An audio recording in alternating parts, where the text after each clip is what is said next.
салом ба ҳама дӯстони азиз. хулоса расидем имрӯз рӯзи охирини лигаи миллатҳост. аввалин бозии рӯзона мешавад барои ҷои сеюм миёни олмон ва фаронса ва бегоҳ бошад бозии асосии финали лигаи миллатҳо байни Португалия ва Испания.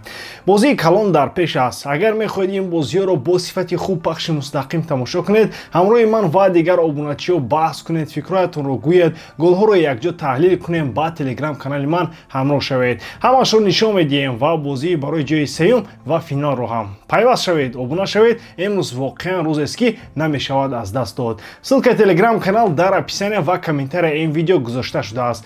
аз шумо мисли вақта лайк ва дар канал обуна шудан аз мо бошад ҳар рӯз видеои нав баровардан. акун дар ягон ҷо баъз душнед, мо бошем сар мекунем. ливерпул ниҳоят байерро маҷбур кард ки розӣ шавад. клуби олмонӣ розигӣ дод ки роҳбари дастаашро ба премер-лигаи Англия бо нархи 130 миллион евро фурӯшад.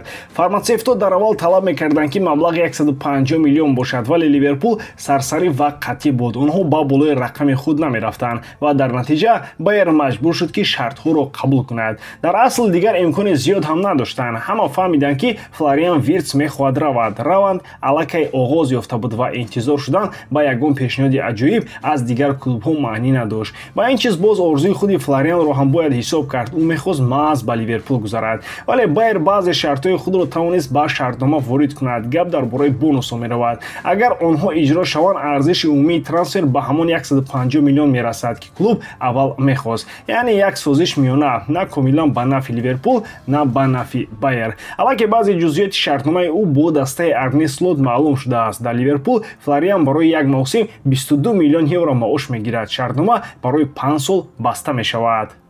агар аз рӯи ҳуҷҷатҳо бубинем, ин як хариди олӣ ба назар мерасад. Виртс бозингари бисёрҷониба аст, ҷавон аст ва ин маънои онро дорад ки тамоми истеъдодаш ҳанӯз пурра кушода нашудааст.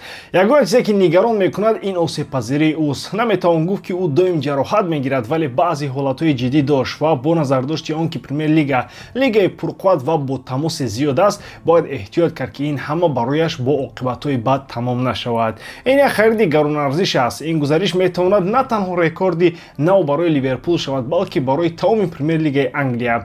дар вақти сабти ин видео клуб ҳанӯз гузаришро расман эълон накардааст, вале мумкин аст вақте шумо ин видеоро тамошо мекунед, ҳамон лаҳза ин хабар расмӣ шуда бошад. мо воқеан мехоҳем назари шуморо бидонем. оё Виртс дар ливерпул муваффақ мешавад? оё арзиш дост ки барои ӯ ин қадар пул пардохт шавад, ё ливерпул таваккалӣ калон кард ва хатарро зиёд гирифт? фикрҳои худро дар комментария нависед. барои ҳама ҷолиб хоҳад буд.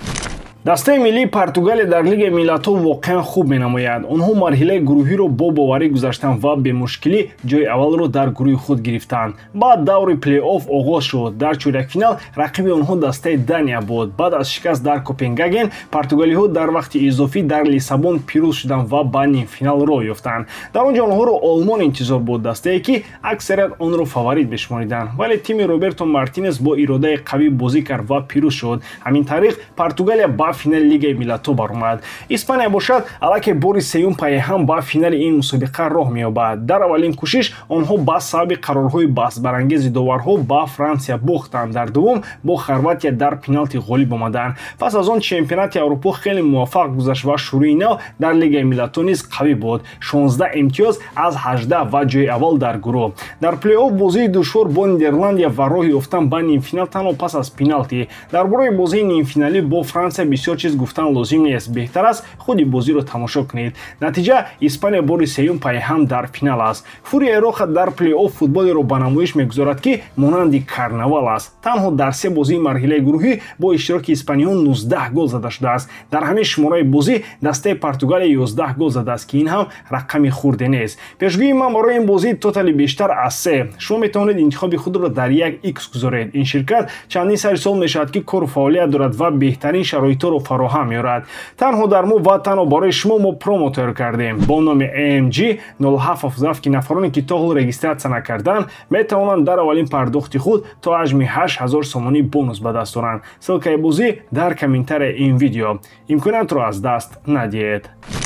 то ҳол бозори трансферро ором аст, лекин Реал Мадрид аллакай дар фикри пурқувват кардани ҳамлаи худ аст. Тибқи хабарҳои расонаҳои испанӣ, клуб дубора ба Душан Влахович, ҳамлагари 25-солаи серб аз Ювентус таваҷҷӯҳ кардааст. Реал қаблан ҳам аз ӯ чашм намекард, аммо он замон ӯ ба Италия рафт. Ҳоло ҳамаи чиз тағйир ёфтааст. Дар мавсими гузашта Влахович хуб бозӣ накард. Ӯ 15 гол зад ва 5 паси головар дод. Ин рақамҳо на он қадар баданд, аммо барои клубе мисли Ювентус ва барои бозингаре ки интизори зиёд доранд, ин натиҷаҳо кофӣ нестанд. Ӯ чанд бозии бад дошт. Мухлисон аз ӯ ноумед шуданд ва бисёриҳо мегӯянд ки вақти Влахович дар Турин ба охир расидааст. Чаро Реал ӯро мехоҳад? Ҳоло Реал ба як ҳамлагари классикӣ ниёз дорад, яъне касе ки дар маркази ҳамла бозӣ кунад. Мбаппе бештар аз паҳлӯ ҳамла мекунад. Винисиус низ ҳамлагари марказӣ нест. Ба Реал нафаре лозим аст ки бо қувва бозӣ кунад, баъд дифоъчиён фишор оварад ва гол занад. Влахович ин хислатҳоро дорад. Ӯ қавӣ аст, бо сар хуб мезанад ва дар муборизаҳои ҷисмонӣ хуб иштирок мекунад. Илова бар ин, ӯ ҷавон аст, ҳамагӣ 25 сола. Ин синни солест ки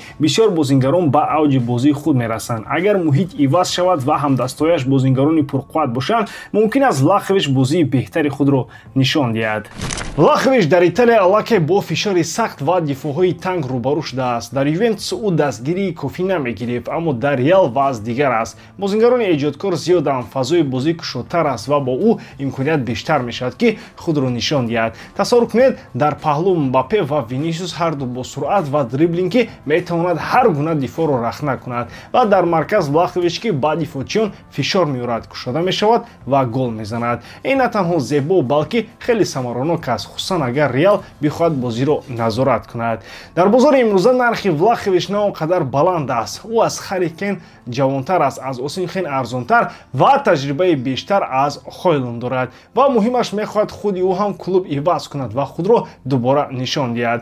Дар Реал ӯ имконият мегирад ки дар Лигаи Чемпионҳо бозӣ кунад ва дар якҷоягӣ бо бозингарони беҳтарин бошад. Ин барои ҳар кас орзу аст. ӯ ҳоло ҳам номутаддил бозӣ мекунад, ҷароҳатҳои майда дошт ва баъзан дар рӯҳияаш мушкилӣ буд. Аммо Реал бозингаронеро ки дар мушкилӣ буданд чандин маротиба эҳё кардааст. Винисиус ва Родриго ёд кунед, пештар онҳоро низ танқид мекарданд, лекин ҳоло ситора ҳастанд. Агар Алонсо гӯяд ки ин бозингар ба ман лозим аст, пас клуб талош мекунад ки ӯро бигирад. Ин як қарори бо таваккал аст, аммо фоидааш метавонад калон шавад.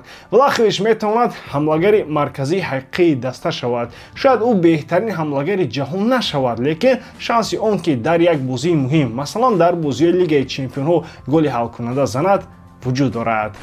Баъзан футбол худаш сина наменависад. Хулиан Алварес аввалин мавсими пурраи худро дар Атлетико мегузаронад ва ҳамаи чиз дар назари аввал хуб меравад. Вақти кофии бозӣ, боварии Диего Симеоне мутобиқ шудан ба Ла Лига, вале агенташ аллакай ба таври ошкор мегӯяд: футбол зуд тағйир меёбад. Дари Барса ҳанӯз баста нашудааст. Ин танҳо суханҳои эҳтиётӣ нестанд, ин ишора аст. Барса ба оянда нигоҳ мекунад. Шартномаи Роберт Левандовски то соли 2026 амал мекунад. ӯ ҳоло ҳам кӯмак мекунад, гол мезанад, ба даста наф расонад, вале сину сол кори худро мекунад. Ҳатто беҳтарин бозингарони калонсол дер ё зуд ҷойро ба ҷавонҳо медиҳанд ва Барселона инро хуб мефаҳмад. Бинобар ин клуб аллакай дар ҷустуҷӯи ҳамлагари навбатӣ аст, касе ки на танҳо ҳозир кӯмак кунад, балки барои солҳои оянда роҳбари ҳамла шавад. Алварес як номзади ҷиддӣ универсалӣ аст, метавонад дар марказ аз қафо ва ҳатто аз паҳлӯ бозӣ кунад. Бе тӯб хуб ҳаракат мекунад, медонад ки чӣ гуна фазо кушояд ва ҳуҷумро анҷом диҳад. Дар Барса чунин хислатҳо хеле муҳиманд. Агенти ӯ Фернандо Идалго гуфт ки барои Хулиан Барса як клуби махсус аст. ӯ дар кӯдакӣ бозии Мессиро пайгирӣ мекард, аз Хави ва Иньеста илҳом мегирифт ва бозингарони Барса борҳо дар бораи ӯ суханҳои хуб гуфтанд. Ин чизҳо барои як аргентинӣ бисёр арзишманданд. Барои ӯ ин на танҳо як гузариш аст, балки шояд иҷрои орзуяш. Алварес шартнома дорад то соли 2030. Атлетико аз ӯ қаноатманд аст. Симоне ба ӯ бовар дорад, мухлисон дӯсташ медоранд. Барои он ки чизе тағйир ёбад, Барса бояд пешниҳодӣ кунад ки рад карданаш душвор бошад ё худи бозингар бояд хостори гузариш шавад. Ин осон нест. вазъи молиявии Барса ҳоло сахт назорат мешавад. ҳар як харид бо диққат баррасӣ мешавад. аз ҳамин сабаб клуб дар ин тобистон ҳаракат намекунад, вале плани дарозмуддат ҳаст ва робита бо бозингар зинда. Ин танҳо як гузариши зебо нест, ин як қарори стратегиест. Алварес маҷбур намекунад ки системаи бозиро тағйир диҳанд. Ӯ метавонад ба тарзи ҳозираи бозӣ мутобиқ шавад ва бо дигар бозингарон рақобати бемушкилӣ кунад. Ямал, Рафиня ё Ферран ӯ дигар аст. Ӯ метавонад хатҳоро пайваст кунад, паси дифоъ ҳаракат кунад, прессинг кунад, бо нимҳунатгарон хуб бозӣ кунад. муҳимаш ӯ ситораи бо эго нест, ӯ бозингари даставист. ҳамин чиз ба Барсаи нав лозим аст, клубе ки ҳоло худро бар асоси система месӯзад, на бар ситораҳои калон. хатарҳо ҳастанд, албатта ҳастанд. шартномаи дарозмуддат то соли 2030, нархи баланд эҳтимолан 100 миллион евро ё бештар, ва Атлетико рақиби мустақими Барса намехоҳад рақибро қавитар кунад. вале агар худи Алварес бигӯяд ки мехоҳад гузарад, ҳамаи чиз метавонад зуд тағйир ёбад. дар футбол бозингарон худ нақши калидӣ доранд. хулоса, Алварес ҳоло бозингари Атлетико аст ва рафтан намехоҳад, вале агенташ гуфт ки ҳама имкониятҳо бозанд. Барса бошад аллакай ба он сӯи уфуқ нигоҳ мекунад ки ояндаашро бояд бо ҳамлагари нав созад. агар хоҳишҳои бозингар ва эҳтиёҷи клуби якҷо шаванд, ин гузариш метавонад як қадами бузург шавад барои ҳардуи тараф.